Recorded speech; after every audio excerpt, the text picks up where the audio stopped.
Recapitulation. I did a podcast about it, an audio only podcast a couple of years ago. And some of you have been reaching for it. It's a really good time to do it. You don't have to do it at the end of the year, but obviously as people are winding up and thinking about how they reset and reposition for 2025, it's a good time to think with the notion of it. So the term, as it is known in, let's say, Western esotericism, originally comes from Carlos Castaneda, which people bounce off for, I think, the wrong reason, because it wasn't fake. There's just some names were shifted and the locations were shifted. There are some, this is for when we do the member Q&A, because I don't want to, there are practitioners who are downstream of Castaneda operating today who aren't particularly ethical, full-blown energy vampire sorcerer types. And actually, when you read it expecting some sort of uplifting way of being in the cosmos, you actually get like, no, this is a pursuit of power. This is how you control all your dreams, so you're lucid the whole time. It's sorcerous, right? Which is, as I'm less interested in the moral ambiguity at this point in my life. And funnily enough, I can defend that on the level of pragmatism and goal orientation, because I think the more you heal, the better your life gets. So funnily enough, it's not even like a decision of like, oh, I don't just want to feel good about myself. I want to achieve things in life. Yeah. The fastest and most satisfactory way to do that seems to be more in the healing direction than the sorceress direction, which I don't rule out entirely, but nevertheless. So he got this idea. Well, the idea was first delivered via the Castaneda work. And I will, obviously this is a new live stream, I will link up the original one below, although we are going to go through the complete techniques of it here.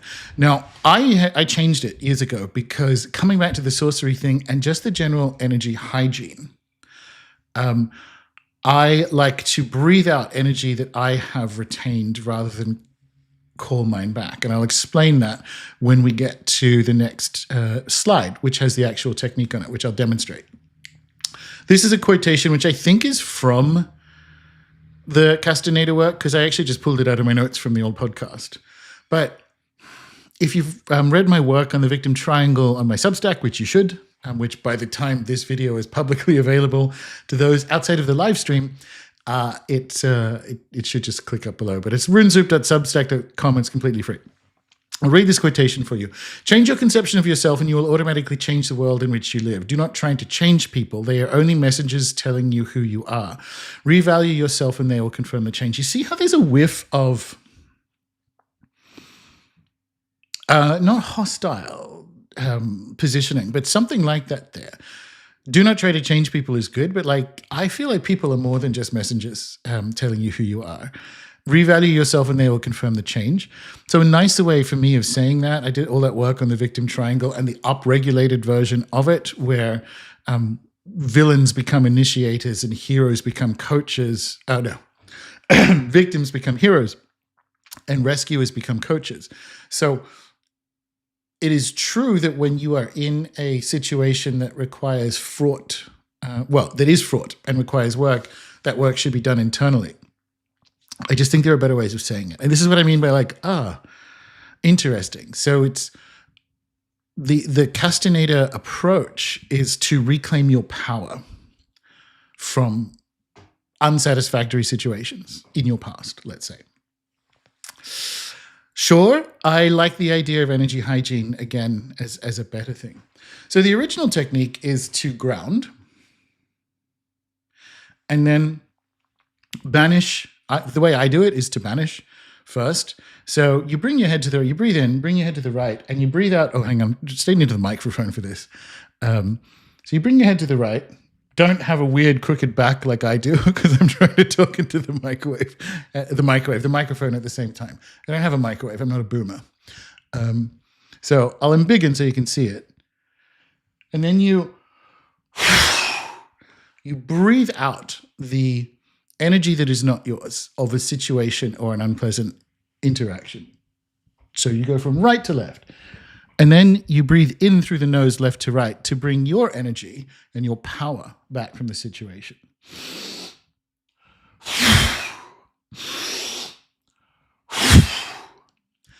And you do that, let's say, I mean, the original technique is 10 times per situation. But it's however long until there's no energy left in it, which we'll talk about a little bit later. Then you get to the end of it. So you've brought all your energy back from an embarrassing situation at work, or a humiliating relationship situation, or something that's still, that line lives rent-free in your head. Those are the situations where you still have trapped energy, right? And so you bring it up until you have this ball of your own energy above your head in what in my system is called the Viracocha, your 8th chakra above your head.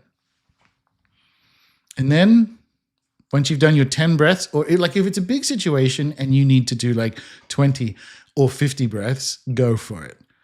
But then you just bring your awareness to that energy that you've reclaimed that's above yourself. And then on your in-breath through the nose, you bring that down through your whole column of chakras and into your whole body. And just note, because it will go to where it needs to go. All of it might go to one particular place. It more commonly diffuses, let's say 60% through the chakras and then 40% through the rest of the system.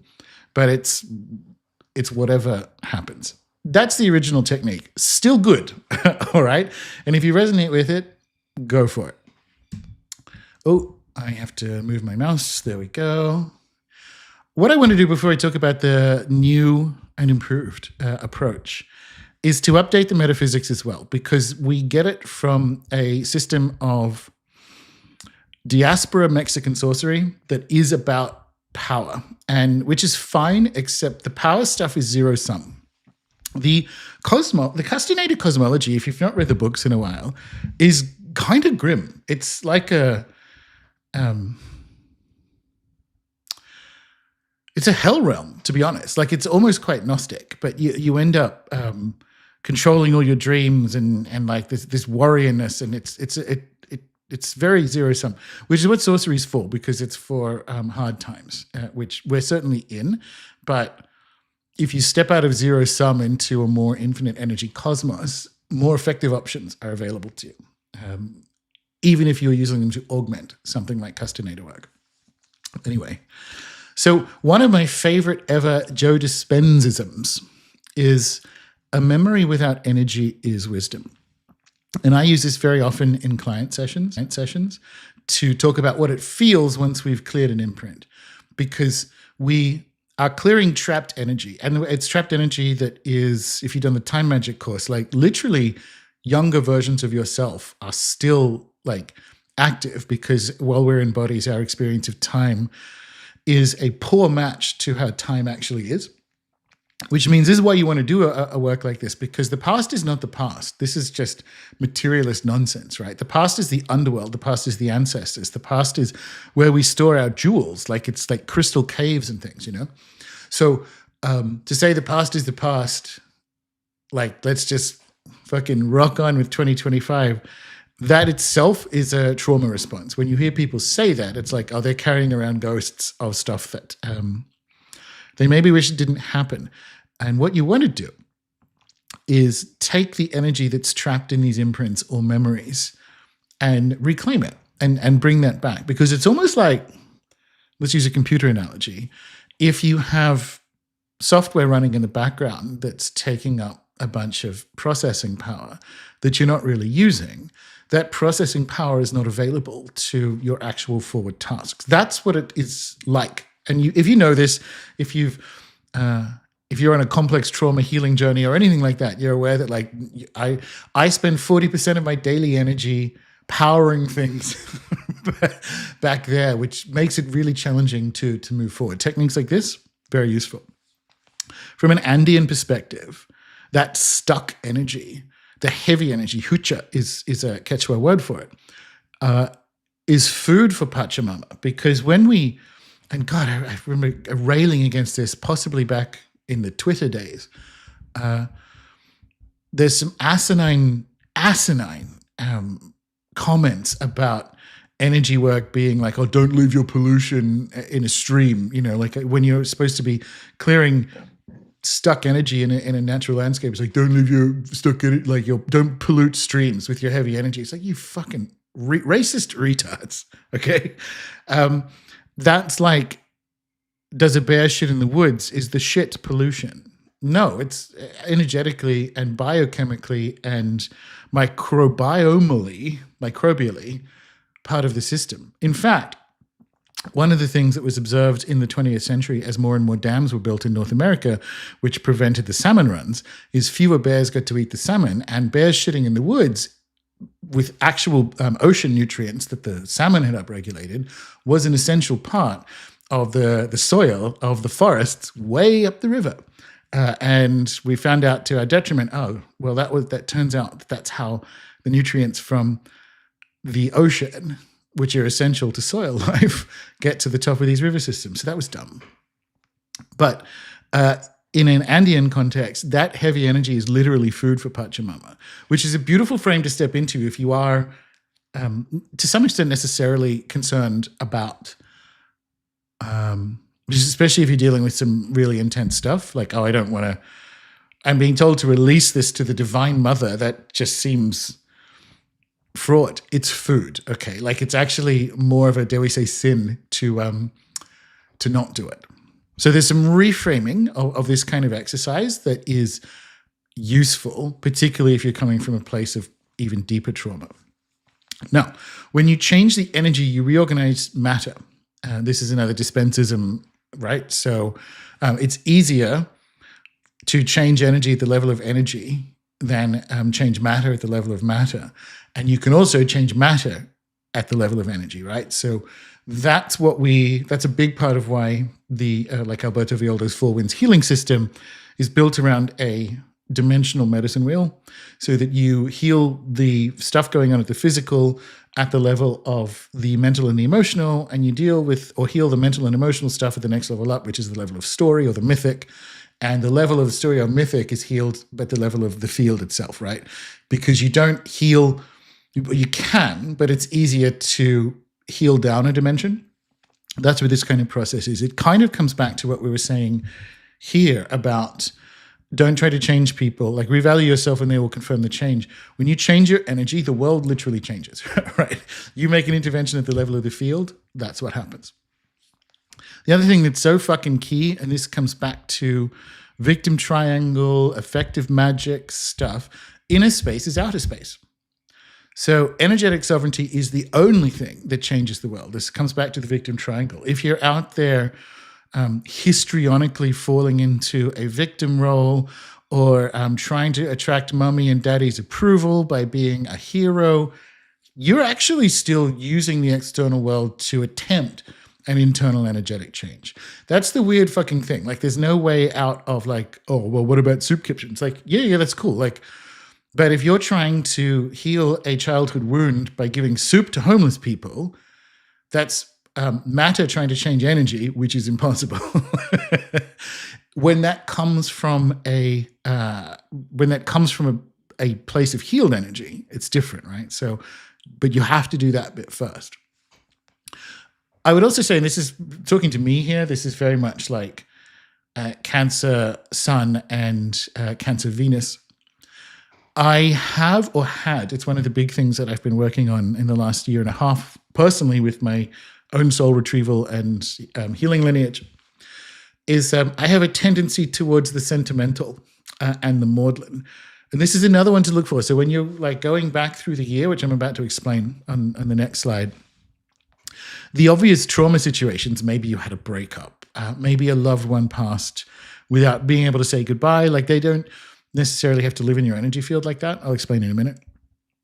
But also, if there's stuff that was really, really good that you enjoyed that is now gone, Cancer people, well, it depends on your whole system, but like I can speak to the Cancer Sun and Venus, have a tendency to the sentimental to the point that it makes it worse, right? So you might have had a great time on your 5-day catch up with college friends in Cabo, and you haven't seen them in 10 fucking years, and it was so good, and it was just like old times, and like, wow.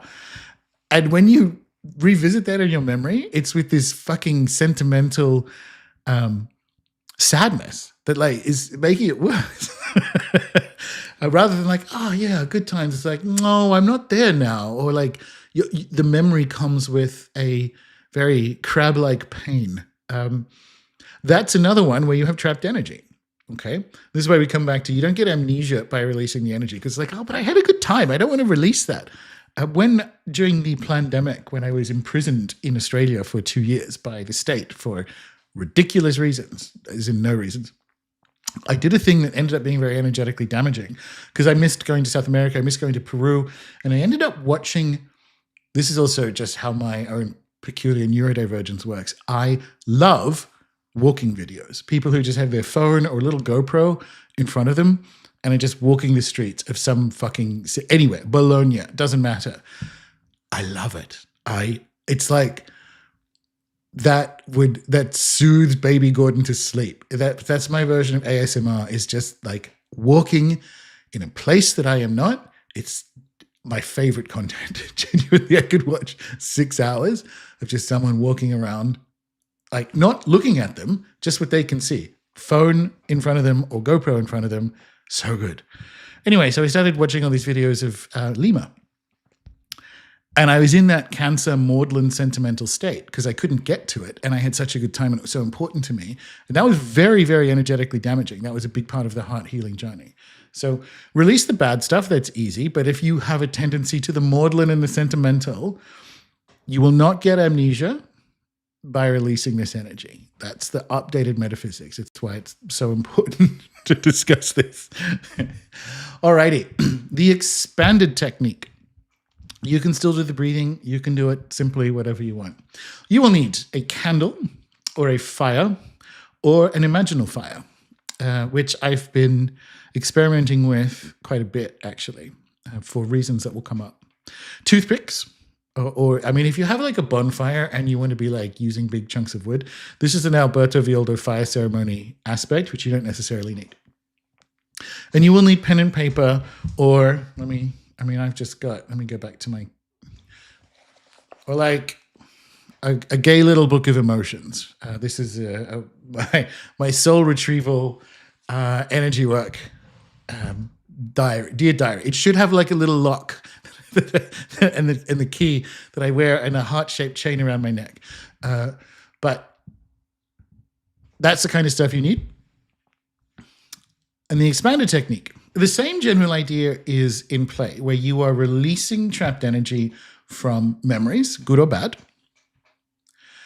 and you are reclaiming the parts of that experience that belong back in you. Underpinning this in general is the completely accurate, worldwide, indigenous understanding that you are a composite being. So the psyche is a community of beings that has access to a shared resource, which is your divine energy. It's called self in internal family systems and so on.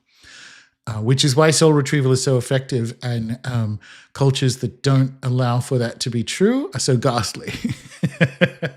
This is the underlying metaphysics of how that works. So you actually don't need to know. If you're thinking about like, oh God, like I had a big "you can't fire me, I quit" moment in my previous job, and there's a lot of me that's still there, but stuff I don't want to take. You give all of that over to the cosmos, to your helping spirits and angels and so on. You give all that over to the cosmos.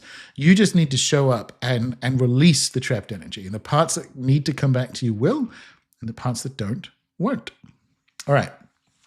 So begin with 2 minutes of vagal breathing, particularly if you've had a fraught year, but otherwise, this is how I like to begin any kind of energy work, because vagal breathing is a breathing pattern that stimulates the vagus nerve, which is the longest of the neural nerves in the body, and it touches all the major organ systems and up to the brain. And it is the main signaling pathway for everything is okay. And interestingly, the majority of electrical signaling that goes through the vagal nerve is actually from the body to the brain.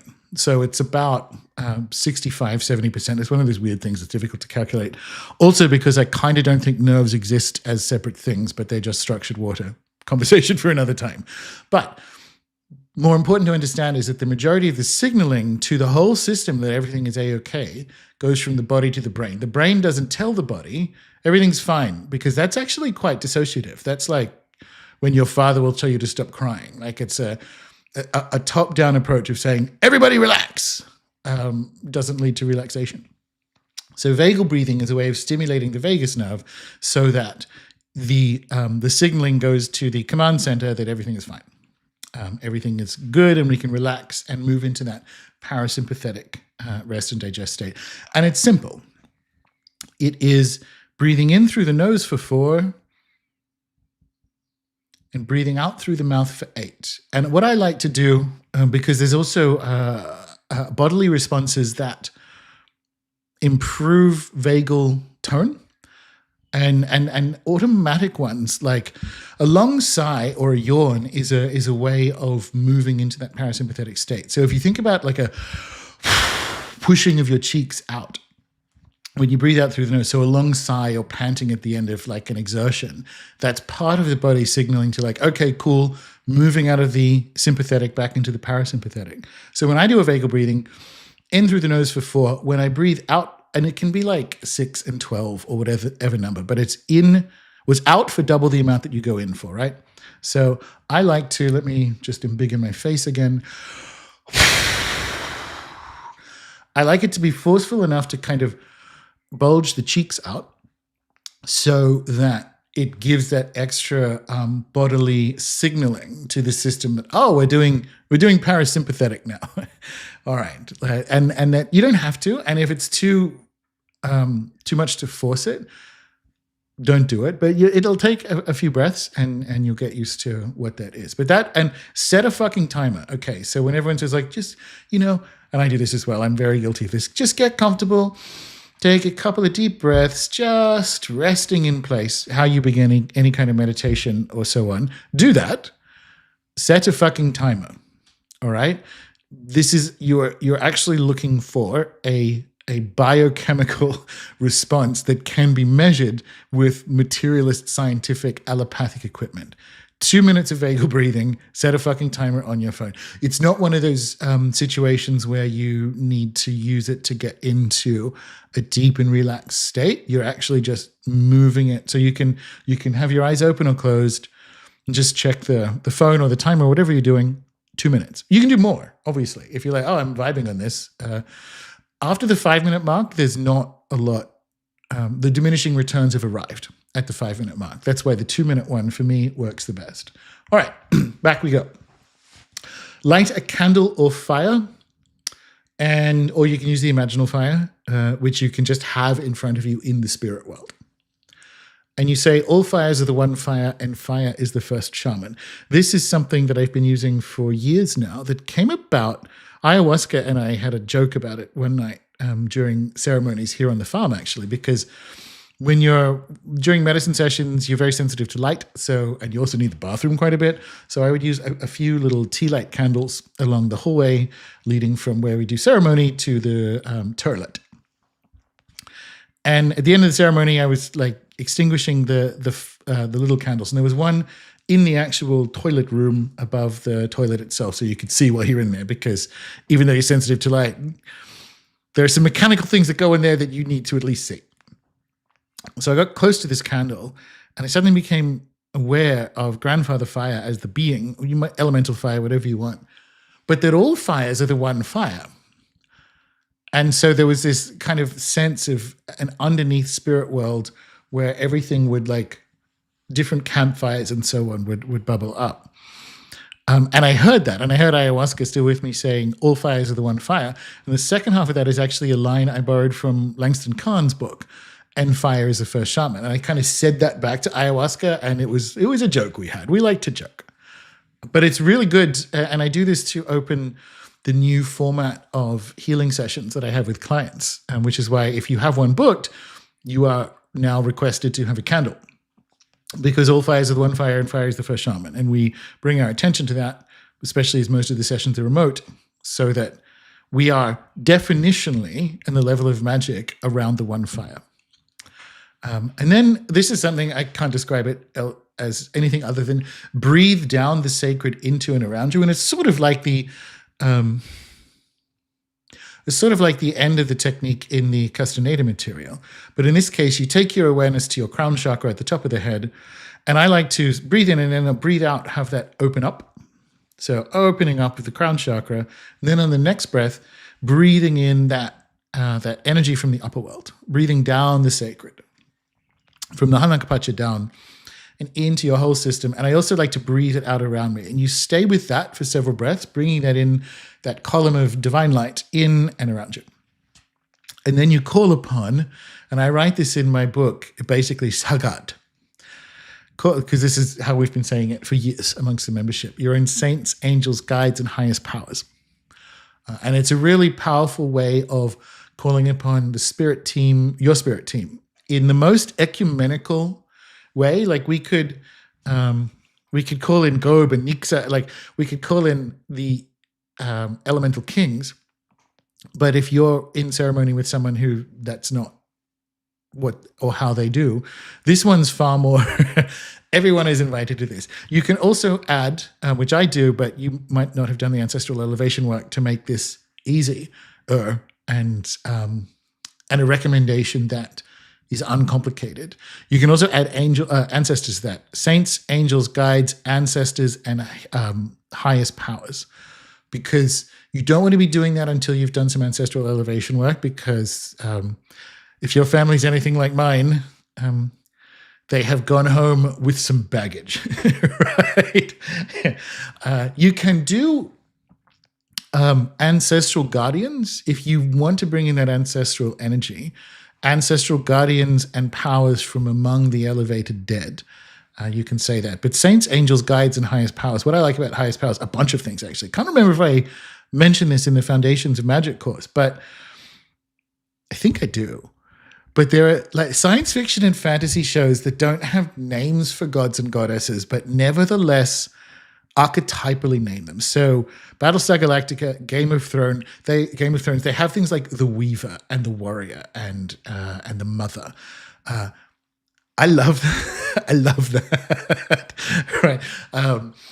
And highest powers is one of those notions because it actually fits into even like an up and down dank Christian form, because that's usually when I say it's orthodoxy, it's a kind of fucking orthodoxy people will learn on X and decide that that's what they're going to use to get a trad wife. It's trash. But orthodoxy itself does actually have borrowed and let's say and transformed from Greek metaphysics a concept of like God's powers and energies and so on, including angels and archangels. So even at the dankest of Christianity, you can say highest powers, and it is universal.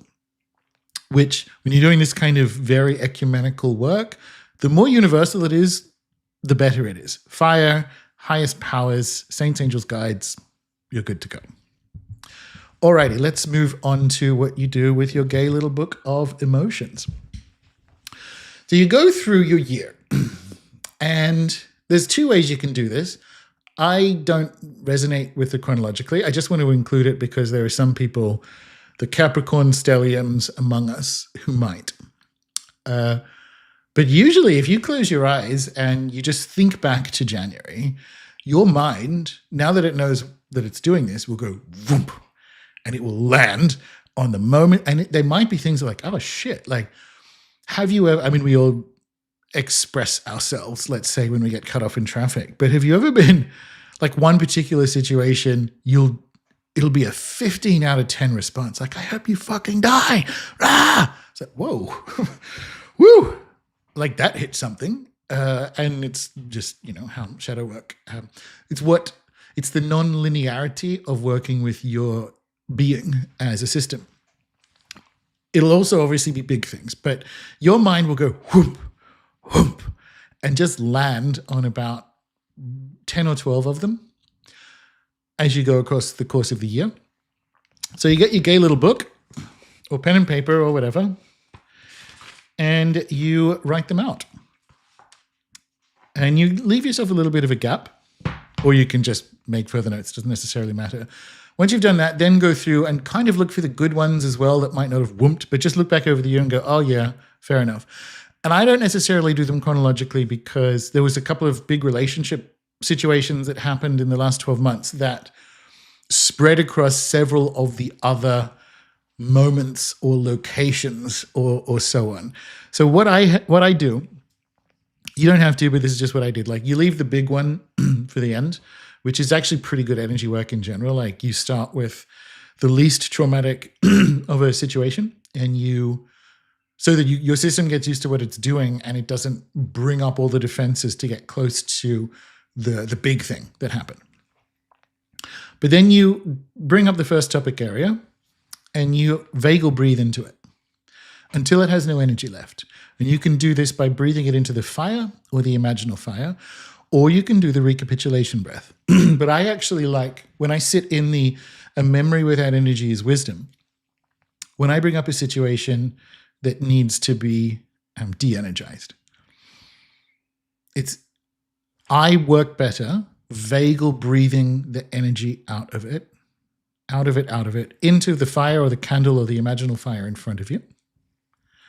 Now you can, this is the Alberto approach, be more vigorous in breathing out the trapped energy from you onto a stick, which, by the way, I fucking love fire ceremonies, but I'm just putting this one in here, where you breathe it out onto a toothpick, like forcefully, like, and then you put that in the fire. Now that works a treat. I cleared a persistent skin issue the first time I ever did a fire ceremony during my training, which was, my new fire pit is to my left, but this one was to the right, so it's over there on the farm.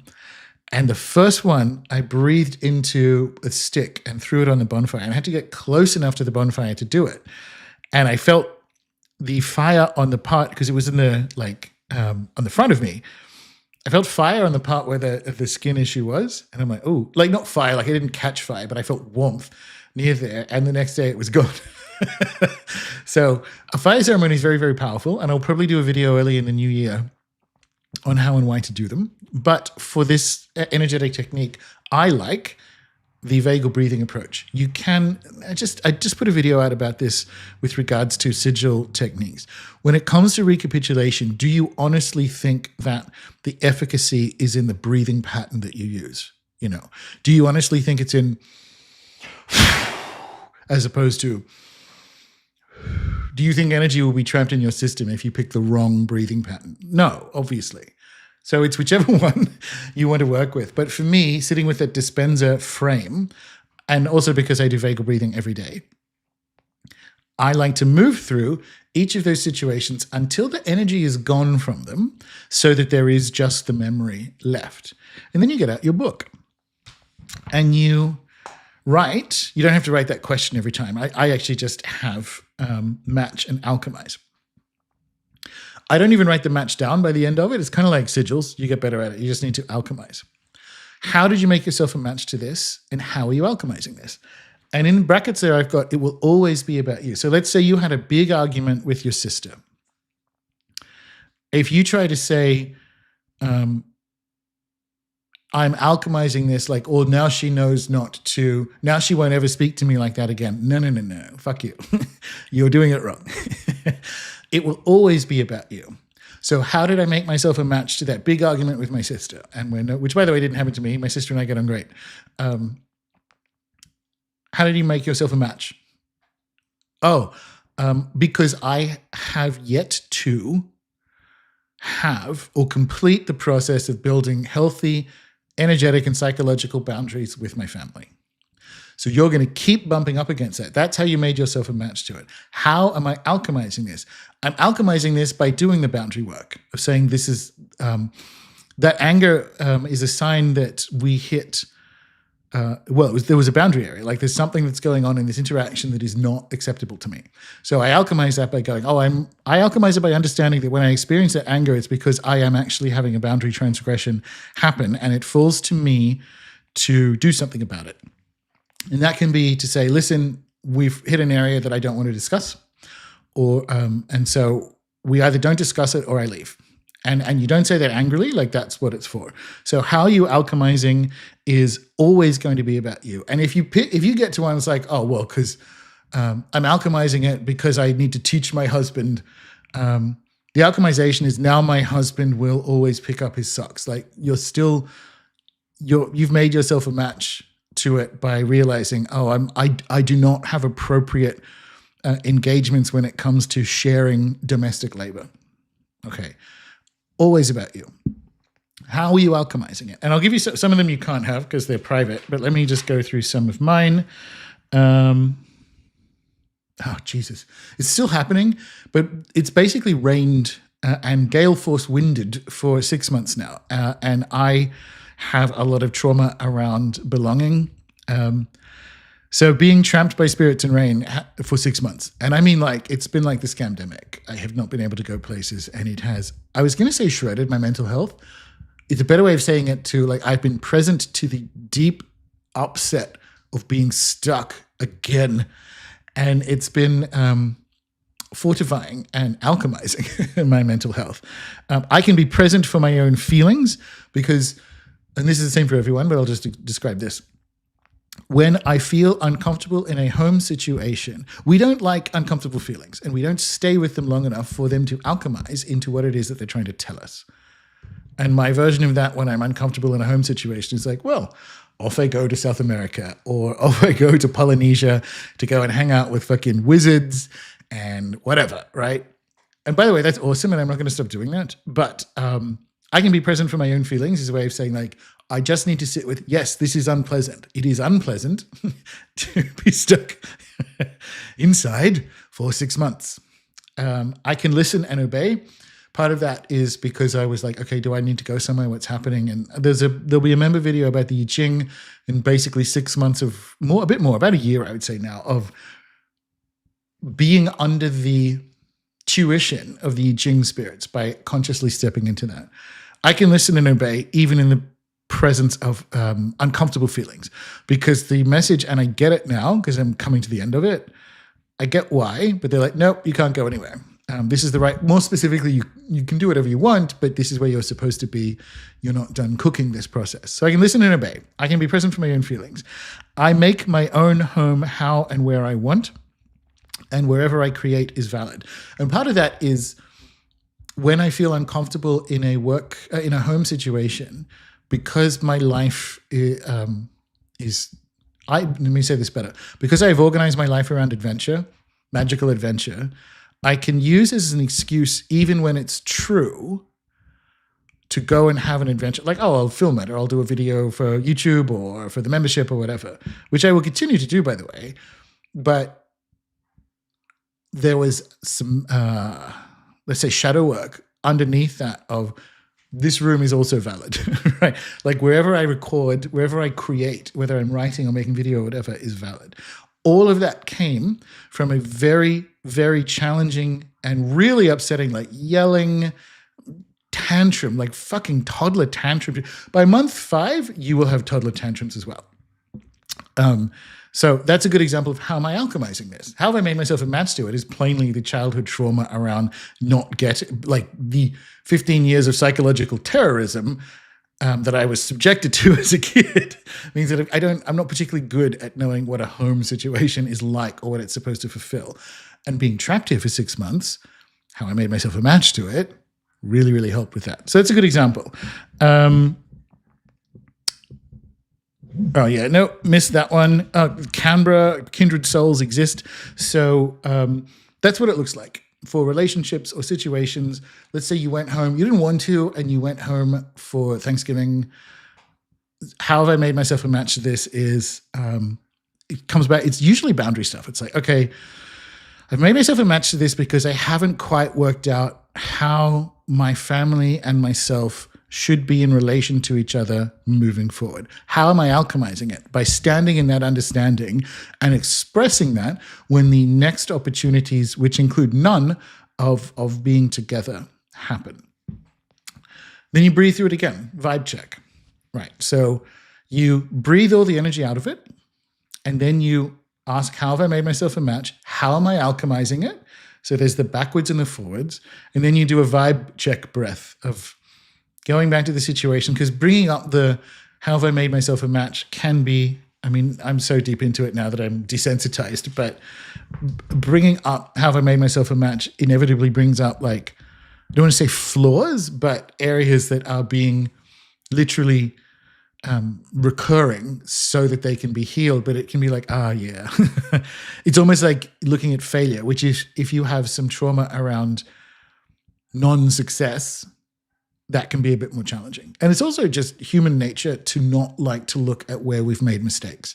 And it's not to blame you for the bad things in your life, but it's in fact the opposite. It's very freeing to go like, oh shit, that happened again. I dated another selfish motherfucker. I hate using the word narcissist because like the internet has ruined that word, and they just use it for, honestly, most of the time now, I swear to God, it's for people not being able to claim ownership for their own errors in a relationship. But like, I have made myself a match to another self-centered, egoic asshole. Like, I don't want to blame you for that person's behavior, but like, how did you? Why is that? Who are you trying to rescue by doing that? And consequently, how are you alchemizing it? Which is, I am moving into the dating world aware that there is a 5-year-old who is out there, this is going to sound gross, but like, who is out there trying to emotionally regulate his father by dating people so that the system can try and achieve that in the past. You see why we have to do this, right? That was more or less Freud's wrong, but you kind of get understanding of why it is we end up dating people who have patterns similar to our parents. And it's because the system is trying to complete a thing that it couldn't complete in childhood. This is one of the ways you allow it to complete at the level of energetics. So you breathe through, you vibe check at the end of it, and you move on to the next topic area until complete. And if you forget, it's fine, because this is all an internal process that is bounded by your own spirit team. Then you do a thank and close, which if you're a ritualist, which most of you are, you will know second nature to do. And this would be it would otherwise be the thanking of the directions and so on. But however you want to do it, like thanking your highest powers for participating in this process of transformation, which, by the way, this is what I love about energy work, which is I'm glad because I do it professionally. I think one of the things I like about it is it's a lucky dip as to when it will start to work, because you can wake up the next day having lost 5 pounds, or you can look back 6 weeks' time and be like, wow, I get more green lights going to work. Like, it can happen instantly and be huge, or it can be subtle and turn around and be like, oh my God, I'm on a yacht off Marbella. How did that happen? Like, what is this White Lotus shit? Like, I was slinging burgers in Boise. It's fucking amazing. And you do this once and you get like the surprise bitch alchemizations. And then it becomes quite addictive, right? In a good sense. I'm like, oh, yeah, this is the shit. Because you were doing that healing work, and it's reorganizing the cosmos around you. One, because it doesn't need to bring that up anymore. But two, you've got other stuff that it needs to bring up. And you get better and better at it, and it builds and it grows. Anyway, conclusion. This is not just a year-end thing. From the end of June, I am moving into a 9th house Cancer perfection. And I just explained Cancer, Sun and Moon. Sun and Moon. Cancer, Sun and Venus. And so I'm moving into a year where the moon is my Time Lord, which is kind of a tricksy one. I was talking to Cass Tyndall about this at her 2025 astrology workshop last month. That's right. And so one of the things that I'm going to be doing is a return. I haven't done regular lunation stuff for a number of years, not since we were doing Lunar Mansion stuff amongst the membership. So I'm going to be doing that earnestly in the second half of the year, after my birthday, after my 27th birthday. And but I've been thinking about it since then. And you can, if you vibe with this, I would suggest the full moon is the right time to do a recapitulation exercise. One of the things I've noticed, this is random, maybe this is another video. the magical world seems to have gotten worse at lunations. It's like more neo-pagan, where people are doing the wrong things at the wrong lunations. But a full moon is a time of completion, okay, because the next day things start to decline. So this is actually a really good exercise for something like a full moon, because you complete the energetic process of the first half of the lunation so that you can integrate it into the second half. But honestly, you can also just do it like, oh, I'm carrying around a bunch of stuff. Or if you happen to be in an Airbnb that has an outdoor fire, that's how I do it. This place has a fire pit. I'm doing essentially a fire ceremony, but you could call it recapitulation. Like once you get started on this, particularly fire ceremony stuff, you know the scene in Spirited Away where I forget her name, like it's trying to extract what looks like a little hook out of one of the spirits, and then it becomes all of this gunk and mess. That's energy work, particularly with things like fire ceremonies. But what I mostly want you to do, once you've done this one once, is to onboard the underlying metaphysical logic, which is, this is to some extent, that's also why we're doing it now, time magic, and an understanding that the past is a kind of alive that is accessible ceremonially. And it's alive for you whether you access it ceremonially or not. So there's a metaphysical logic to this that I want you to onboard, because it will show up everywhere else in your magical practice. And this one is arranged to go with the past few YouTube videos on uncovering unconscious patterns and other shadow aspects. So if you watch them in conjunction with this one, well, that's going to help. Okay. That's going to... It's a non-linear process. It's really interesting doing videos like this because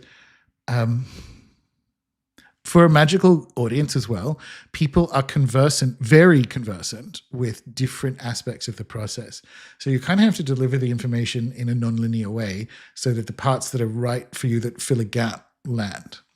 Anyway, this is an exciting replay. Well, not a replay.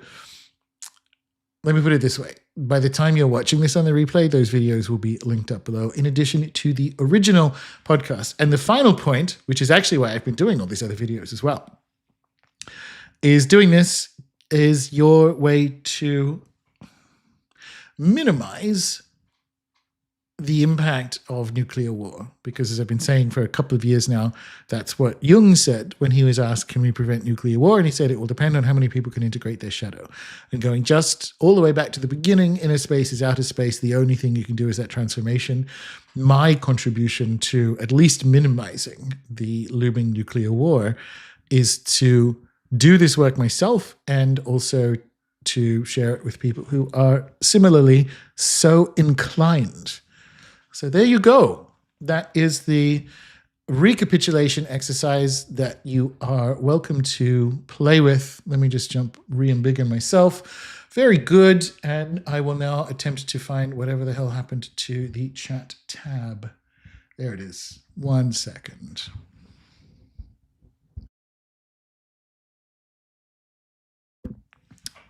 And we're back. Yeah, all right, very good. So we are now in the Q&A component of it. So those of you who are in the chat, I need to sneeze 1 second. The incense going in the other room. All right. Taylor Swift, no book or bus run. How gay does the book have to be? Do I need any poppers first? No, that's too butch. All right, hang on.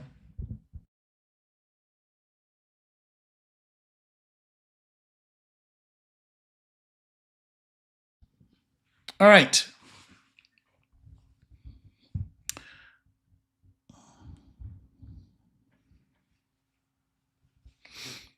I wouldn't include existential kink specifically in this, but the process can go along with it, right? So if you were doing the they're two separate exercises. Existential kink is more a long-running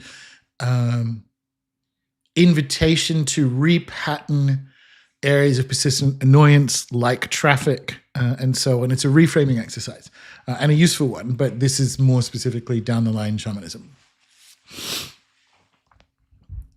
For the sneeze, thank you. How many days do you recommend recapitulation?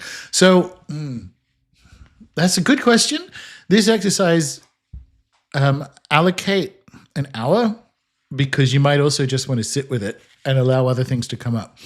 I don't have an exact number of days or anything for you, because I've been doing this practice for years, and consequently, I've been thinking about it for weeks, right? So the areas that needed to come up to be energetically cleared, like I've been thinking about that for weeks. So I could answer your question by saying 6 weeks, but also realistically, like if it's the first time you're encountering this information, go through the exercise, write it down, clear off the energy, and just sit, just hang out.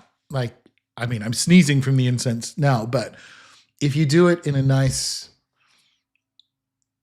aspect, even if you do drink and it's towards the afternoon or what have you. Well, see, I'm in summer, so it's actually very pleasant for me to do this from, say, 11's not right. A couple of hours in the afternoon after lunch, and then just sit with it, and then it gets on for afternoon summer drinks like 4 p.m. And if you're just going to sit there, have a drink, contemplating, life and you and so on, other stuff may want to come up. So give yourself room for not so much a second round, but for other things like, oh yeah, I do still have something there that needs to clear off, which will happen if you just sit in it for a bit.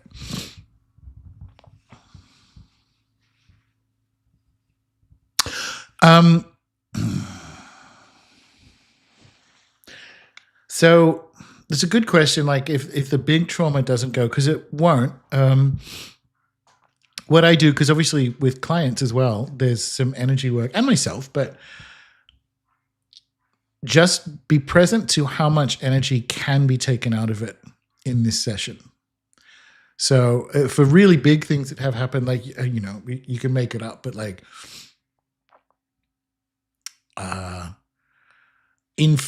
walking in on your husband after 20 years, but then also like, I don't know, and then calling your mother about it and she dies in a car crash. Like you could have like a big fucking, like really bad event. Just allow for whatever is ready to happen in that session to happen and continue to clear in that way. Because removing, let's say you have a big trauma event that's using up 11% of your energy. In one session, if you can get that down to 8, you've still freed up a bunch of energy or CPU power, right? So you just be alive to what can be taken out of it and then move on to the next one. But it's also why you do the big one last. And also allow for the alchemization of that one to take a little bit longer. So big breakups, ending of big relationships and so on. Do that one last. And by then you've kind of found the most healing frame for the previous events and found how you alchemize them so that you can get to that event and be like, oh yeah, cool.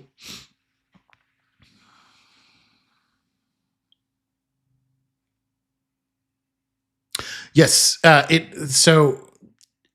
is done all night long, sometimes under a blanket and so on, but it's also coming from a more healing frame.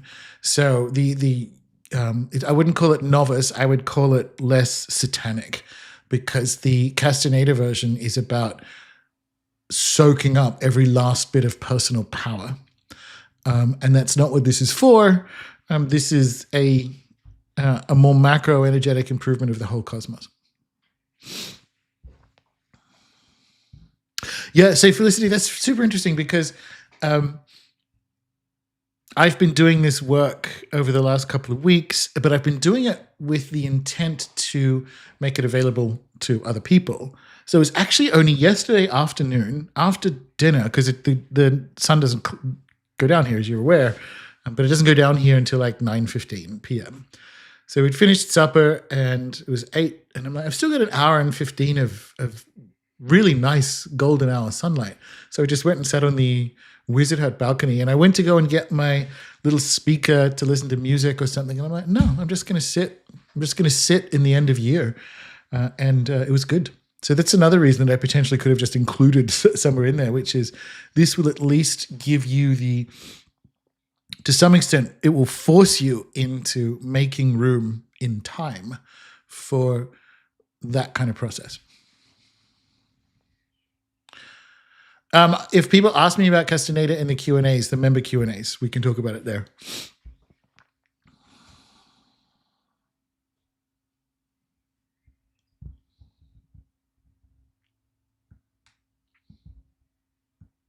Because there are spells floating around this kind of material. And so I will leave the public dissection of it to others.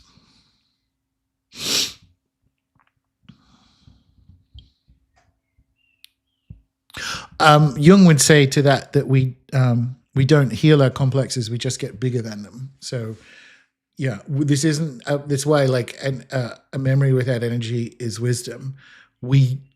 Jung's version of that is we get bigger than our complexes. We don't heal them. No one heals a trauma. That's trauma is pain improperly witnessed. That's why it stays stuck in you. And this is a process of it's one of many processes of bringing appropriate witnessing to trauma. But the thing still happened, right? So the memory is still there. It's just that the energy remains on it until someone, which is usually you, this is like inner child work and parts work of like, that should not have happened to you. That should not have happened to a 5-year-old. Because if you are carrying trauma from then, no one said that to you almost by definition. Because kids, like humans, can actually handle bad things happening to them. They just can't handle being bad. So this is a big part of inner child work. So kids can handle when their parents get divorced. They can't handle the idea that they got divorced because of them. They can carry a worthlessness burden or an unlovability burden because children struggle to have anything other than perfect parents, and no one's perfect. So that the imperfection of parents is onboarded into kids. And we don't teach people how to parent without understanding. So when a bad thing happens for a kid, you sit with them and go, yeah, this is a bad thing. It's unpleasant to go through. You didn't do it. All right.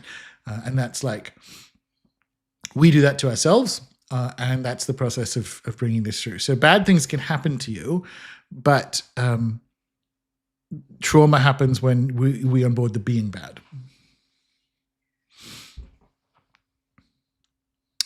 That sounds like it's a really interesting question. So a specific shadow habit or specific part that's involved in biting fingers. It could be a reaction to generalized anxiety rather than a specific memory of a bad thing. Yes, I would approach that from a parts therapy perspective, which is you have a finger biting part who is distracting you from whatever is going on in your life at that moment that reminds you of something else. So the solution for that is to find out what it's trying to distract you from. And you're probably right that it's a generalized anxiety thing and allow it to distract you in a healthier way. But yeah, rather than like my father left when I was 8. He went out for cigarettes when I was 8. And now I bite my fingers. It doesn't connect specifically like that. There's a part who's like, oh, you're experiencing, I'm going to distract you from what's going on at the moment because it's going to bring up something from the past. So you operate at that level. Yeah.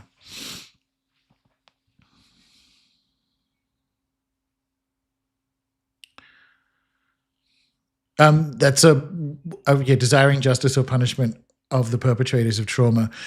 It's inner work there as well. You find out what it is that they actually want, because justice is usually a code for revenge, right? And you can only do the energetic sovereignty in and around yourself, even in situations where stuff has happened to you. And the thing is, getting to that stage will alter the cosmos, and they will either leave because you won't be a match to that situation, or the energy will no longer be powering that exact relationship. So in that sense, it's a victim triangle and energy work, and the cosmos will change. Justice isn't a thing that really happens down here, but change and exploration is, and usually for the better. Particularly if someone continues to repeat patterns and you don't, their patterns will find them in a situation that forcefully invites them to reconsider.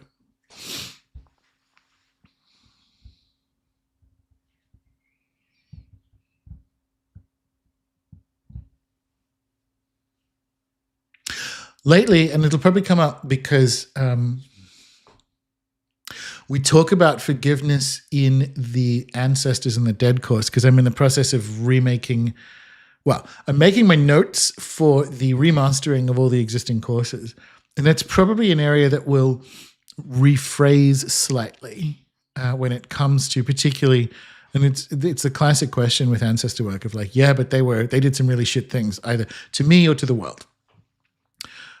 Forgiveness is almost like you can't, it's something that just arrives once you've shifted the energy. So you can't even like, oh, how do I forgive my great grandfather for absconding with all the money so that my grandmother and her brothers and sisters grew up in a shack with no running water.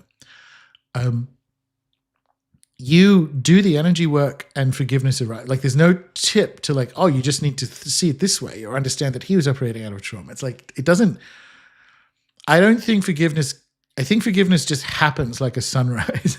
Like it just, which is good, because the reason I'm saying this is it takes the burden off, because we have guilt around not being able to forgive, especially as we quote unquote should. It's like, no, just do the fucking energy work. Just make sure that there isn't hooks or attachments still to that situation. And one day you'll find like, oh, there's nothing happens inside me when that situation is recalled.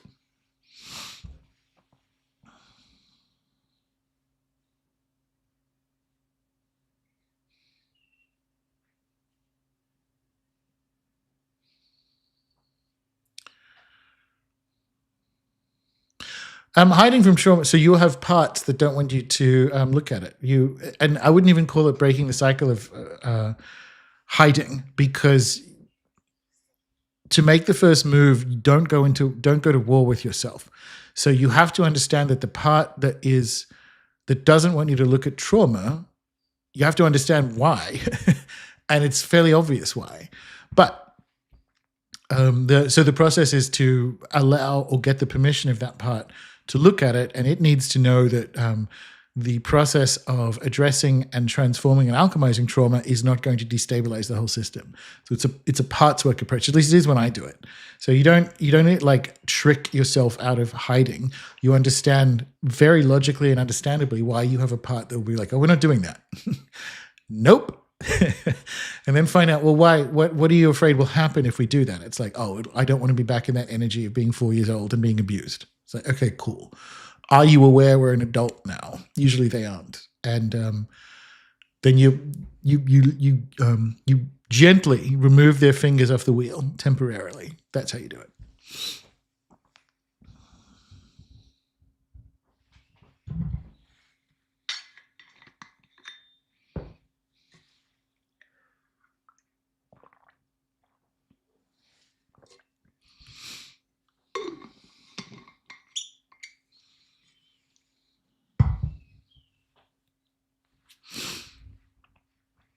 I'm so glad we can get to 142 people, even when I once again fuck up the launch of the live stream.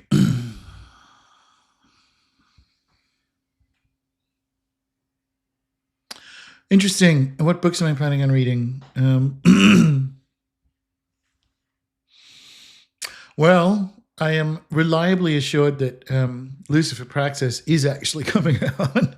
So I'll be reading that. I guess that would be March, April. I don't know.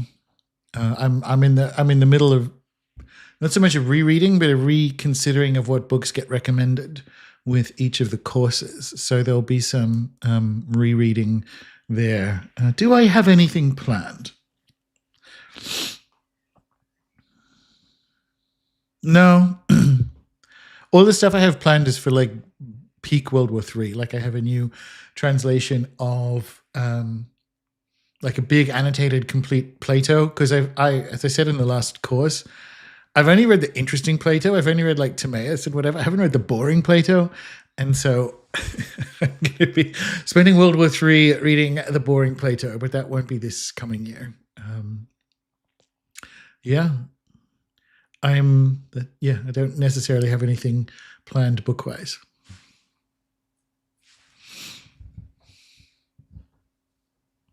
Yeah, I know. I was talking to Peter the other night, It's the pre-order delay is for production challenges further up the line, but and also because he keeps fucking niggling with it.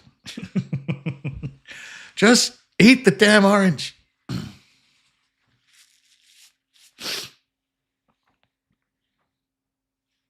Don't pretend most of Plato isn't boring. Come on now. Even flipping through it, I'm like, nope. Yeah. Oh, trips everywhere. Hopefully by it's January 6th is like a day.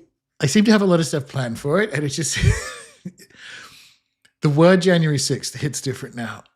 I have allocated January 6th for planning the travel because I am hoping that I can get to, and I'm 80% confident it'll happen, to the US, Florida in particular, for probably about mid-March to do something with Greg Carlwood and whoever else is about.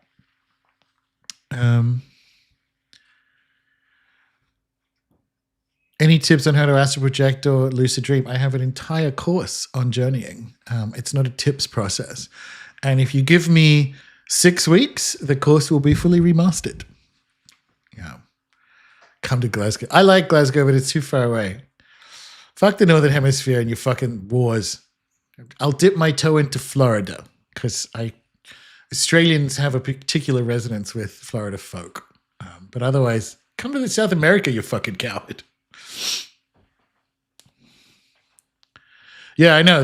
Like January 6th, it's like when I look at my calendar, and I keep wanting to put stuff on January 6th. And also, isn't that let me open up my calendar. January 6th is Epiphany. So it's like anyway, I will know by Epiphany, it's a better way of saying it, what the dates are going to be. Now I've been to LA.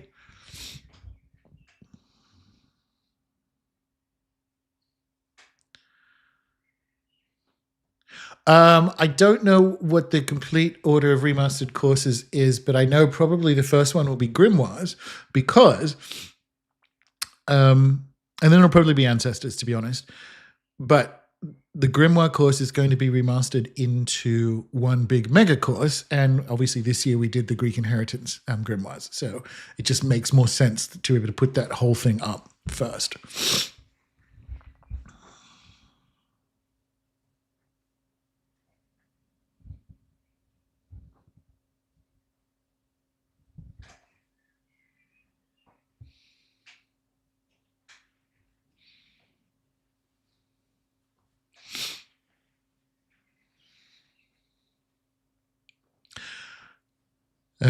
What will change in the remaster of the journeying course? Probably the descriptions at the beginning. The actual techniques won't change that much. But I did the journeying course before writing Ani.Mystic in particular, which is an entire theory of mind. Like entire book of a particular theory of mind, and I would say an animist one. The techniques are the same, but the descriptions would change somewhat. So if you join now and do the course, you'll still get more of the techniques and tactics will be the same, but the framing will be tighter.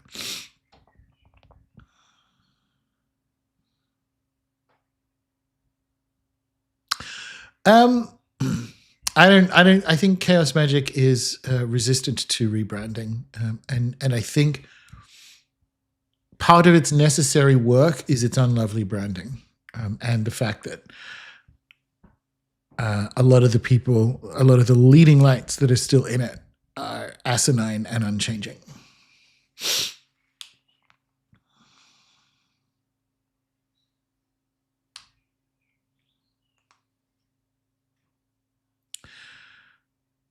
Is professional foresight or futuring in the same class as fortune telling?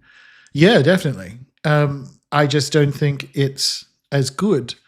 I think in the new world, right? So 2040s and beyond, we know, for instance, from the remote viewing documentary Third Eye Spies, that Russia still has professional remote viewing organizations if you want to do things like gambling on sports events, etc. We also have management consultancies and specialists in like economic forecasting. And I don't see why there shouldn't be a blended forecast consultancy. I don't see why you can't have, because this is what the blended cycle model is, for instance, a combination of all of them, and not necessarily to have the one octoparrot meatball smoothie outcome, but which is what I think is so powerful about the blended cycle model is you can have on one page, this is what this is showing, this is what that's showing, and allocate percentages. But I don't see why not.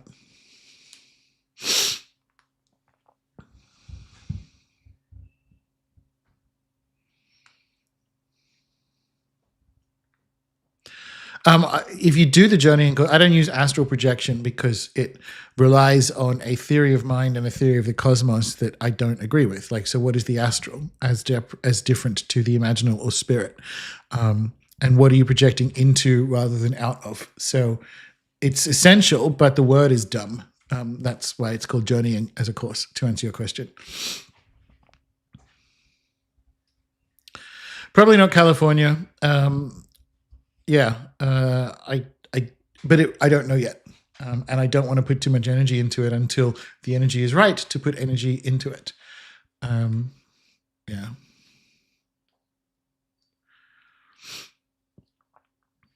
Sarasota, well, that won't be where I'm going. I will definitely be going to Tampa. But yeah, close enough. It's all generally the penis of America. Boring Plato is hard to work through. Exactly. Thank you. Yeah.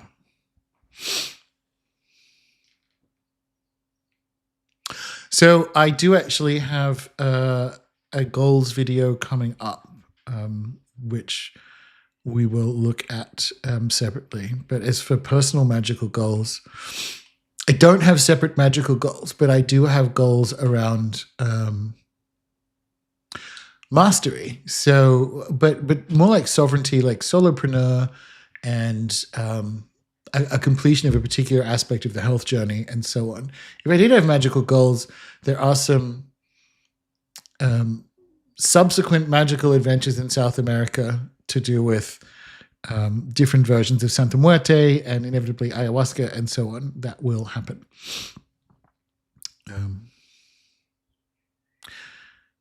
I have not heard of a YouTuber called Max Derritt who analyzes alchemy in video games. So there actually is a course to help prep for World War III. It's called a winding course, but that will also be blended into custodianship and sovereignty and so on. So we've been doing this for a long time. Why am I coming to Tampa? Because that's the nearest town to where Greg lives. So I'm actually going to see Greg Carlwood, but we will be doing like a higher soup drinks as well. Yeah. I'm aware of that. I have not been to Tampa at all. The only place I've been to in Florida is Miami. So I've not been to anywhere outside of it. Oh, I like that framing. So no more thoughts on Sigil a Day other than I am really happy with it, except for, and the reason I say I like that framing of you've just done a 365-day road opener is when I look in the Telegram group of people saying like, oh, I did this diligently for 365 days. Cool, what happened? Because when I look at what happened in my life, when I look at the beginning of 2025 versus 2024, everything is better. Better. And it is fascinating because it's like a non-linear outcome of the sigil work, because the sigil work certainly helped in the first half of the year, but it also helped in that way of magic of getting me to the things that will help more, including this particular method of soul retrieval and so on that has been so transformative for my life. So, yeah.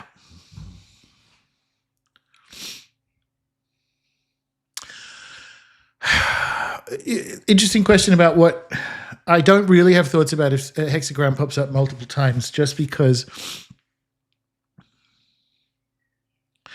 I would need to know the frequency at which you were asking the I Ching anything? And are you doing that beginner basic bitch thing of asking it different versions of the same question, right? Because it, of all the oracles, doesn't like that the most, right?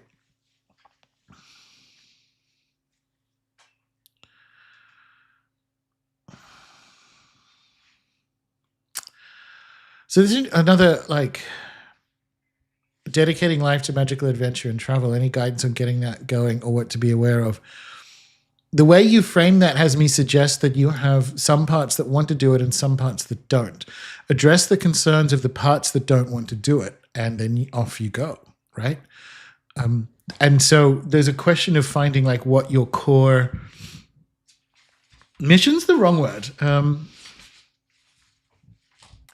Core commitment in life is, because mine is adventure. Mine is do cool shit and share it, right?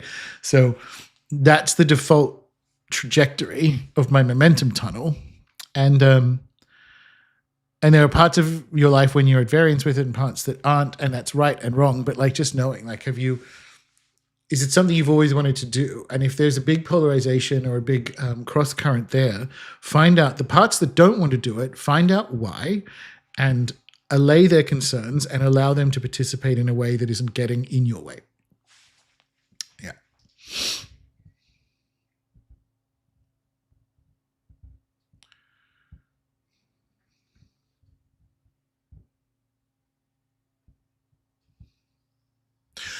Do I find any correlations between how humans learn language and how sigils work? Yes. So there is a partially debunked, but nevertheless useful framing when it comes to language learning of the difference between learning and acquisition. And why it's partially debunked is for about a decade, there was this guy, a couple of academics who decided that you can't learn a language, you just acquire it. So that all that effort of, like, vocab and grammar and so on, which characterizes learning, doesn't do anything. All you get is acquired. You just need to, like, be exposed to the language and you'll learn it. The thing is, I mean, that's wrong, but not entirely wrong. So, because you need at least the first 800 most common words and the most common tenses to begin the process of acquiring, at which point more of it is just in the exposure. So yes, there is you can make a broad overlap statement between the difference between learning and acquisition, and the difference between, like, a statement would use neural pathways that are closer to the learning.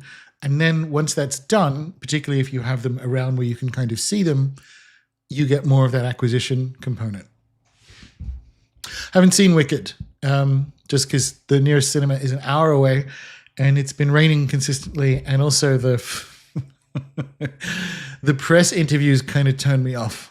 So, like, which is a pity, because I didn't enjoy the book, but I liked the musical when I saw it in London. So I will probably see it, but just I haven't seen it yet.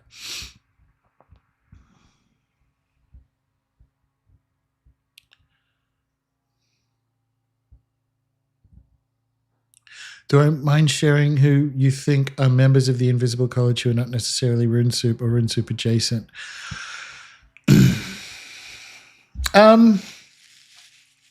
Okay, interesting.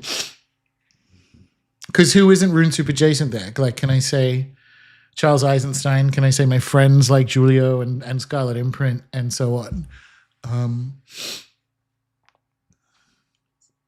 It would be Rune Soup adjacent if they're in the Invisible College. And inevitably, because I am Rune Soup, I would only know the ones that are adjacent to me. I know what you mean. I know the question you're asking.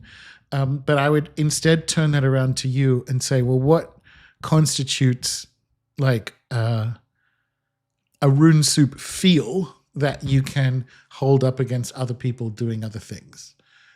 I would say it's being in service of the field with a necessary libertine component, which is the real, like, Enlightenment, dare I say Luciferian, but like Illuminati tradition of of liberty and personal freedom and all the rest of it, because those are the ones, particularly over the last 4 years, that I'm personally going to bounce more off if they failed the very obvious test of the last 4 years. They are less adjacent. Have you come across Gene Keys by Richard Rudd that uses I Ching as foundation? Yeah, but I have very little time for genetics in any of its forms, and I'm not even sure DNA exists as we accurately describe it. And so Dr. Tom Cowan on his BitChute or Rumble or whatever has some really interesting video presentations about that.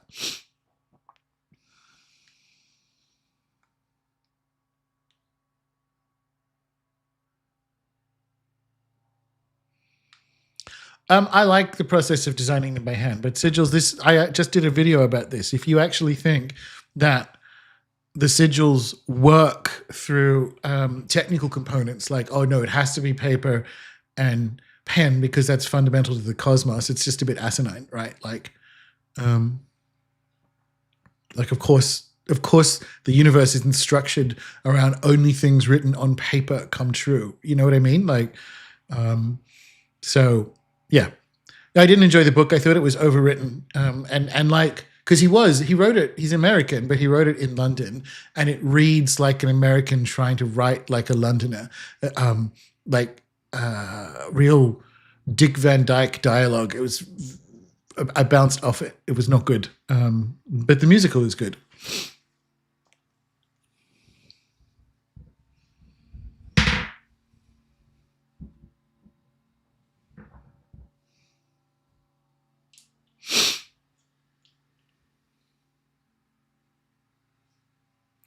McTaggart worth an immersive study. Yes. Okay. So she's kind of Rune Soup adjacent. But yes, Lynn McTaggart is like the goat of frontier science. Absolutely. Yes, I'm very much looking forward to Nosferatu. I'll probably see that before Wicked. I have an energy healing course in the membership. And that is definitely where you should start. It's one of my favorites, as a matter of fact.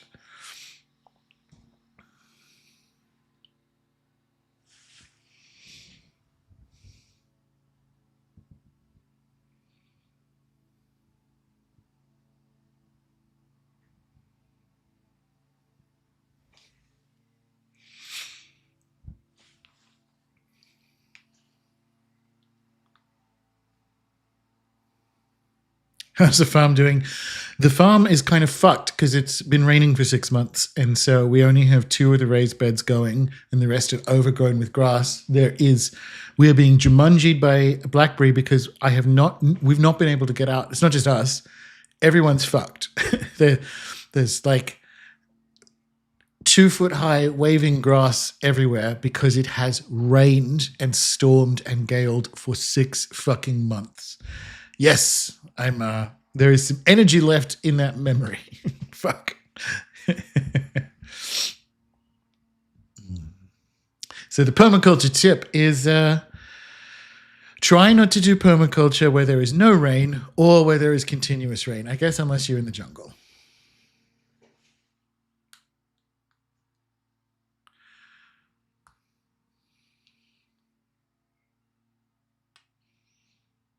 Well, summer hasn't started. It is like Felicity saying it's been an interesting start to summer. No, I disagree. It hasn't started.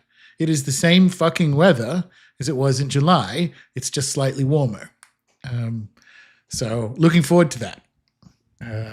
But I'm also like, no, I swear to God, I'm going to spend 6 months in South America just to like spite Tasmania. Like, nope. Yeah.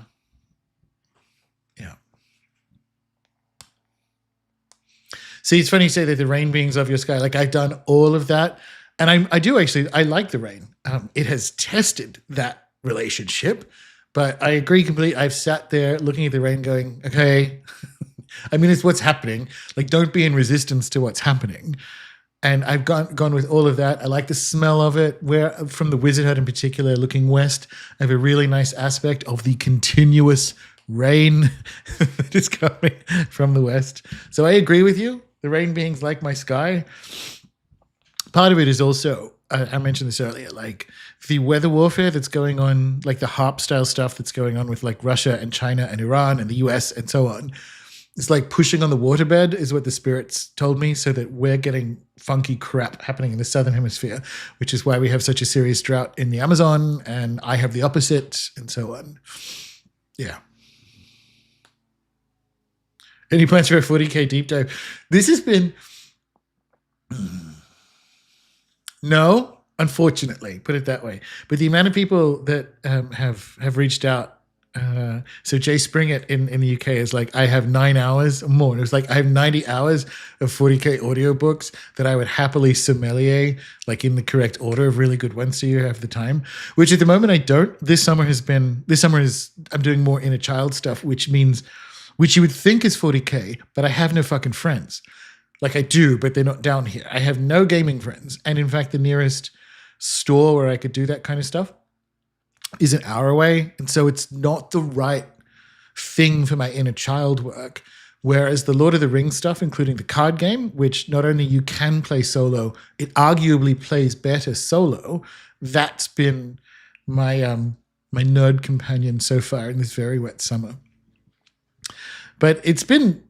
I mean, not surprisingly, it's been popular. When I say there won't be a 40K deep dive, there probably will. I will probably do some fucking mental... I will find some deep nerd guests who will... It'll just be an excuse, but we can do a podcast episode on, like, I don't know, the magical significance of, or learning magic from, or something. But yes, it's something, at least for now, I have to love from afar.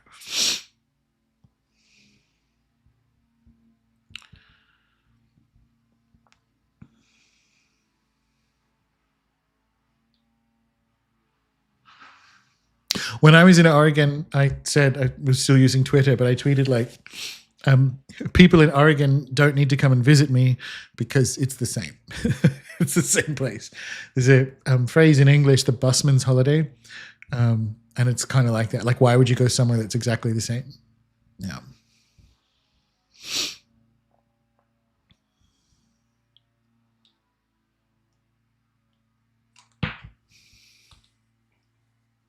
Just make friends with someone who does it. So my little brother plays a bunch of them, but 40K as well. And he's also a dentist, which means he has really good, like, fine motor control in his hands, which means he's very good at painting.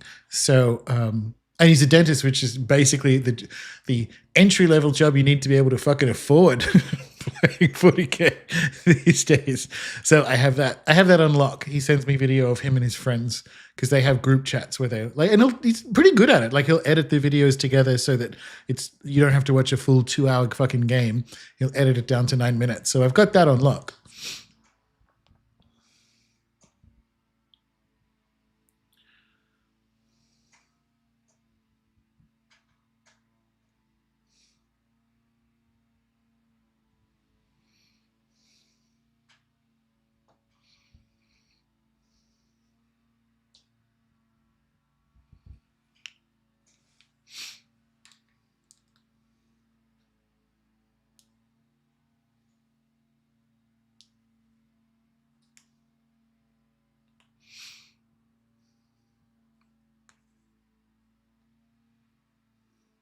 So you actually don't have La Nina. That's my point.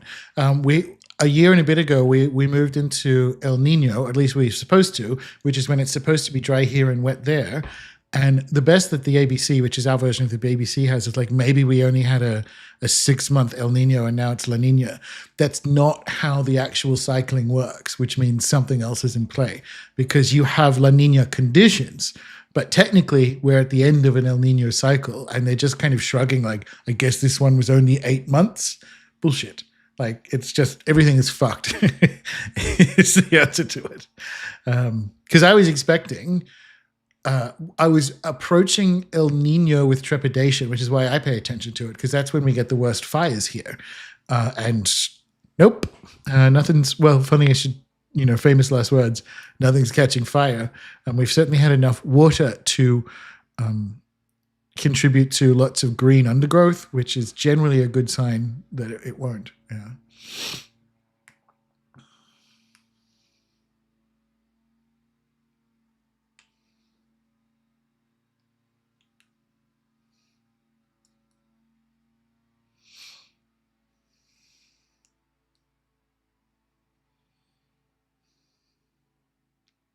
Yes, it's definitely the side effects of weather warfare have been going on for a while, pretty much since the beginning of this special operation. But we're starting to see, which I said would happen, but this with the drones and everything else, we are moving into theaters of war where all this technology that I know they have, and probably most of you know they have, but they pretended they didn't, are actually being used. So, yeah.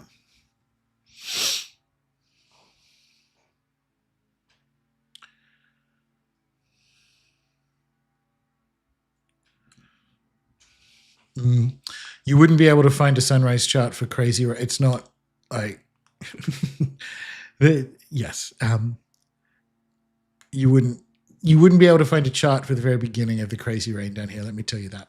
Yeah, it's just because it's more that the heavy rain period just didn't stop, so you just wouldn't have a day in between to be able to pick. Yeah, yeah, you can. You can direct questions to particular beings using the I Ching. Absolutely. I would recommend 6 months even of feeling out the I Ching as the episode with Maya Dao, where we talk about this. I call upon the saints, sages, and guardians, both human and non-human, of the I Ching. And that's been really, really good. You can. So how it works is you ask them the question, which, by the way, they have millennia of experience answering via this device. Then you move into getting them to ask whatever particular spirit you're after. And then you can kind of move into going directly to the spirit while still calling in the other ones. But that's the process I use for it. I don't have a lot of use for it because there is a way you can ask the question of the I Ching. So let's say you want an answer from St. Cyprian. There's a way you can ask the question of the I Ching where you actually get a net improvement by asking them about the possibility of the outcome. So you learn it that way, but technically, yes, you absolutely can. And in fact, the Neolithic origins of the I Ching were as a method of communicating, broadly speaking, with the spirit world. So that's in there. I would just say from an efficacy perspective to get a feel for the spirits that are that have the most experience with that platform first. Yeah, me too. I love Maya. That was one of my favorite episodes of the year. Yeah.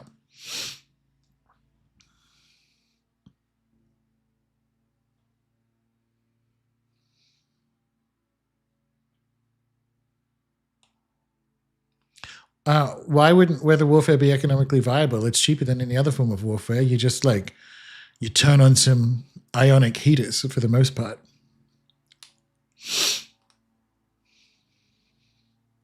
The new Ponce book, Christophe Ponce. Yes, absolutely. I'm going to have him on the show in the new year. It's weird. Yes, I need to get my head around what needs to be updated in the remastered tarot course. Then I'm going to get anyone to talk about that book. Fucking amazing. Yeah. Which is, what's it called? The Big Blue Marseille book. Somebody put it in the chat. The latest one from Scarlet Imprint. It's awesome. It's one of my favorite books of the year. And it just came out. Well, say it just came out. Who fucking knows with Tasmania? Jesus, the book could have come out in February and it'll take that long to fucking get here.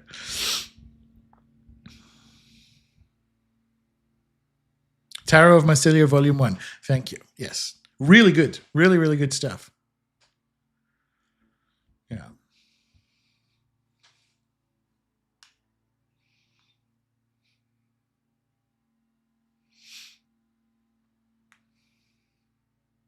Yeah, me too, Richard. When I think about because I started incorporating the I Ching regularly as part of my shamanic healing training, but Alberto only uses it about once every 6 months. And so I would stick to that. And I get why. And it comes back to, and having taught tarot for years, I get this. In beginners' hands, they will ask it.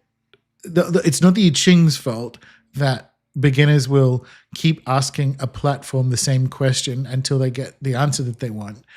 And so and with one that is so eerie and powerful, you don't want to be doing that. but I think it's something I found exactly where it fits in my cognition of possibilities. So I know what I use tarot for, I know what I use oracle cards for, I know what I use astrology for, and I know what I use I Ching, and I know what I use I Ching for. No, that's not my shamanic healing training. I will probably one day teach people, but it would be very expensive. That's the initiation and certification I did with Alberto Violdo. So it's not my training. Well, I have been trained in it, but it's not my training. Yeah, same. I think people who are more in a Taoist animist frame suit the flowing eeriness of I Ching, and it's more readily accessible. You can get that with, which is why I always have them to hand. You can get that with your very European Trump's only Marseille and do like the Camellia, read like the devil, and you can get that. You can approximate the Harlequinesque eeriness that you get with the I Ching. But what the I Ching does, which I resonate with more, I've been sitting with this because I'm about to do a video on the I Ching for the membership, is, if I can stop sneezing, is it speaks the language of nature. Like, so, lake above mountain, that is archetypally much more alive for me. And so I get more richness in that kind of motif. Yeah.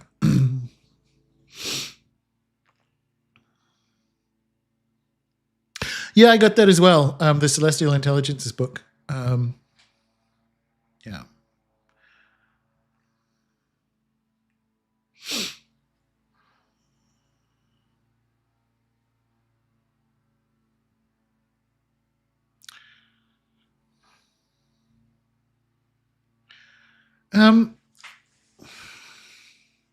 I don't think it's Sigil a Day specifically that correlates with the Beauty Way as much as it is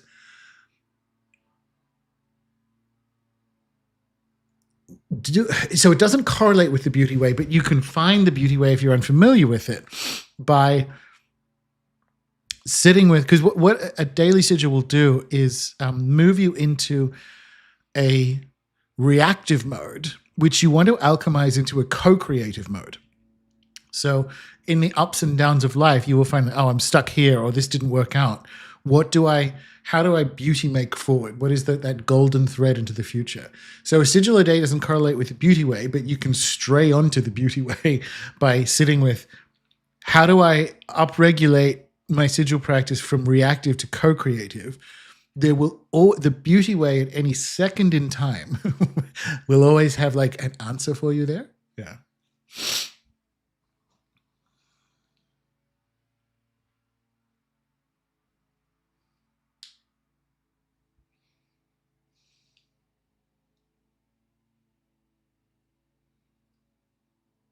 Oh, that's cool. A local conjure club. That's adorable. Like, I'm actually picturing, and I hope you can do this with your branding, but like culture club, but conjure club. And you get to be George Michael. I don't know, but that's cool. Good.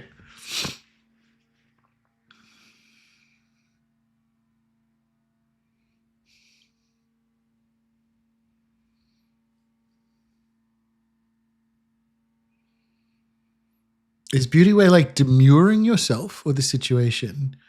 I don't understand. No, I don't understand what demurring yourself would be. So I can't answer that question.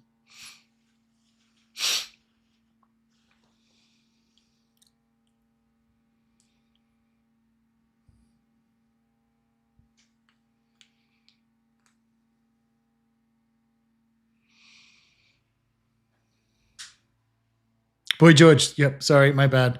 That's correct. Thank you. Thank you for that. It's genuinely essential correction. Oh, very mindful, very demure meme. Right. No, it's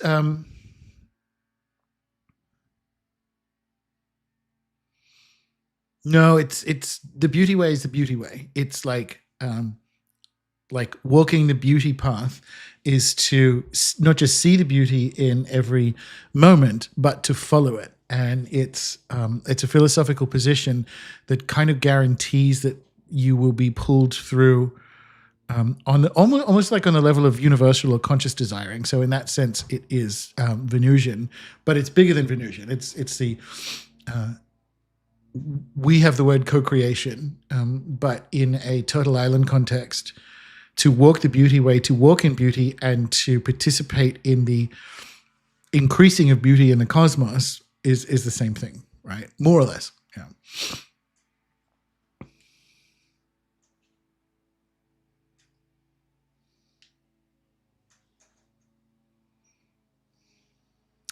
More Fiji. Very cool.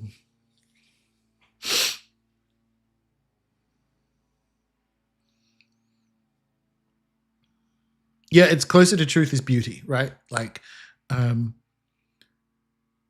yes, that's closer. Yeah.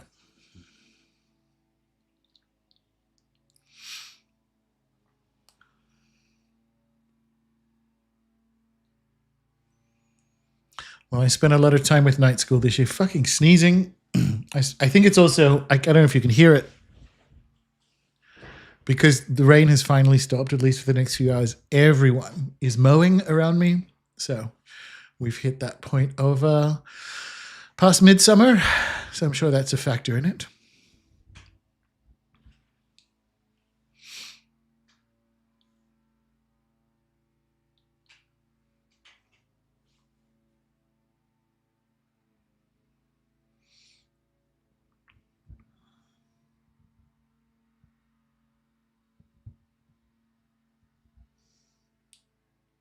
Yeah, it'll be fine. I think it's mostly the incense smoke and just natural detoxing. Yeah, I don't usually get hay fever, but when,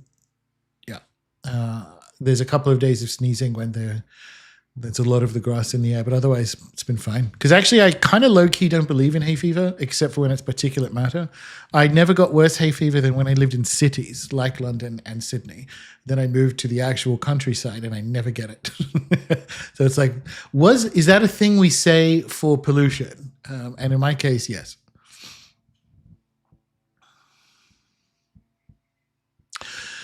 Interesting question. There's not that much good publicly available research on the beauty way. I would honestly just hit the internet. I've got a couple of PhDs on the application of the beauty way to, like, theses, at least one on the application of the beauty way to treatment of like at-risk Indigenous youth and other things. But there's no highly recommended books on the beauty way. One of my favorite like Navajo YouTube channels talks about it a bit. So yeah, my hay fever is largely caused by dust. Same, like, or particulate matter from a city. Yeah.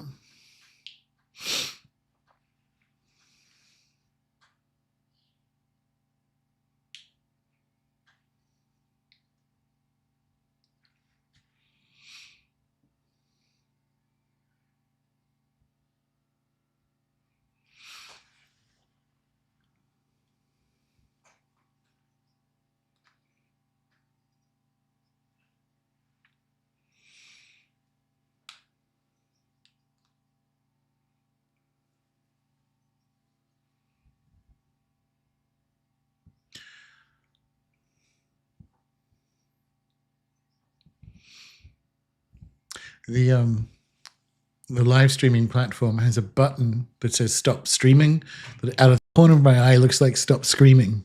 Make me.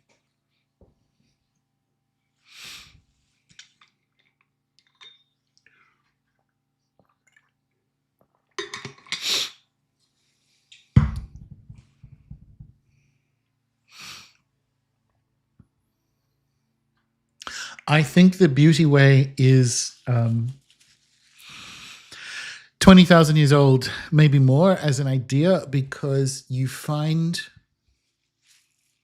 practices that are built on the same concept as the Turtle Island notion of the beauty way in Central America amongst like the Highland Maya, and you find a very similar idea in the Andes as well, which means for it to have, I mean, it's a true thing. You can kind of find it anywhere. If you think about what what places having dreamings or particular energies are, you unfocus your eyes and you're getting to something very similar.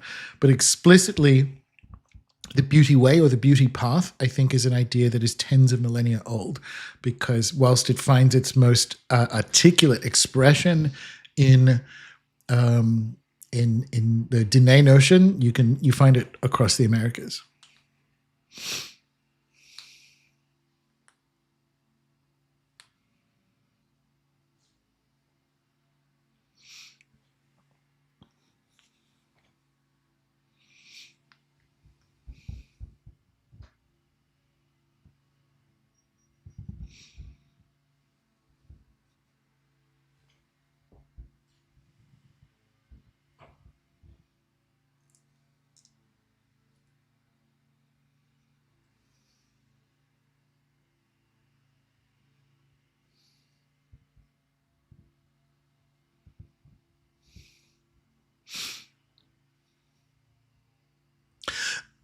The American Romantic period, yes, it is something like that. Particularly the ones in when you're talking about authors like in the Walden Pond sense or whatever, that committed to living according to it, because the beauty way or the beauty path is explicitly something you walk, so that it's not simply like finding the nice bit of a particular situation. It's like following the nice bit through the cosmos. So the American Romantics, yes, there's a decent overlap there. Like you could go and find out with a couple of hours on the internets about the beauty way, and then bring that to the American Romantics, and you've basically got a quite good like total metaphysics there.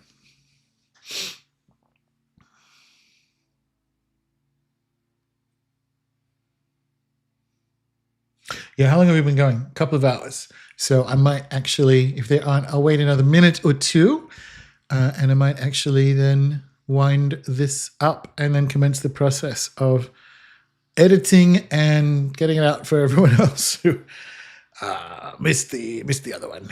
Yeah.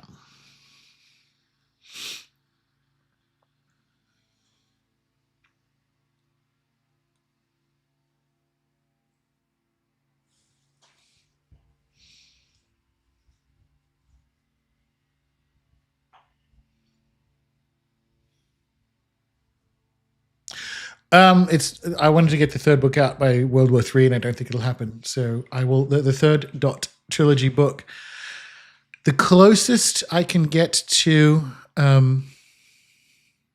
revisiting it in any serious way is after my birthday, second half of the year. There's too much of this current transformation to get to before that.